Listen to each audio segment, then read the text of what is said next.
A number of unaccompanied children are being cared for in Australian hotel quarantine after being rescued from Kabul without their families, the Home Affairs Minister has said. Hundreds of Afghans are spread between hotels in Australia and a Middle Eastern airbase where they were taken after being rescued from Kabul airport amid the chaos of the Taliban's takeover. Home Affairs Minister Karen Andrews said a handful of children from Afghanistan, none younger than 10, were in Australia unaccompanied. "We all witnessed the scenes in Afghanistan where adults were passing their children through the gates," Ms. Andrews said. "There are some unaccompanied minors here in Australia at the moment that are well cared for." Viral videos on social media had shown young children being passed to soldiers at the walls of Kabul airport as people were unable to get inside, though these children were reportedly reunited with their families.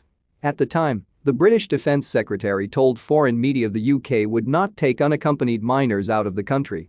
Last week, US officials said they had taken 34 unaccompanied minors out of Afghanistan during the hurried evacuation, with a handful of those children swiftly reunited with close family.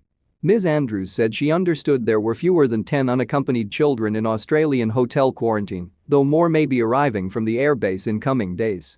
Refugee Advice and Casework Services Principal Solicitor Sarah Dale said the process for reuniting unaccompanied children brought from Kabul airport by Australia was unclear. While Australia has a tradition of supporting unaccompanied minors, typically referred to Australia by the United Nations High Commissioner for Refugees, UNHCR, the process for identifying their refugee status and any potential for family reunification was usually done by the UNHCR. "I would hope Australia performed its due diligence in assessing whether these children were permanently separated from their families," Ms. Dale said. "What has been so fraught in this evacuation process has been a lack of process and a lack of transparency around that process." Ms. Dale said the hurried evacuation from the airport made it unclear what the process would be for unaccompanied minors brought to Australia. She said the children should be referred to specialized services who could assist with any claims. Minister won't say how many Australians remain in Afghanistan. Ms. Andrews refused to comment on how many Australians or visa holders, including families of those who were rescued, remained in Afghanistan. She said those details would put people in danger. "We know that the Taliban and others are very focused on how many foreign nationals are in Afghanistan at the moment, and we are not prepared to feed into that," she said. "What has Australia agreed to do to help Afghans seeking to flee the country?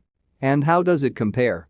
I can say that number is also increasing on a daily basis as people are coming forward and identifying to our officials either on the ground in Dubai that they have family members that are looking to come to Australia or they are identifying to Home Affairs or the Department of Foreign Affairs." The Taliban has indicated that every Afghan with legal documents will be able to travel abroad once the civilian part of the Hamid Karzai International Airport reopens.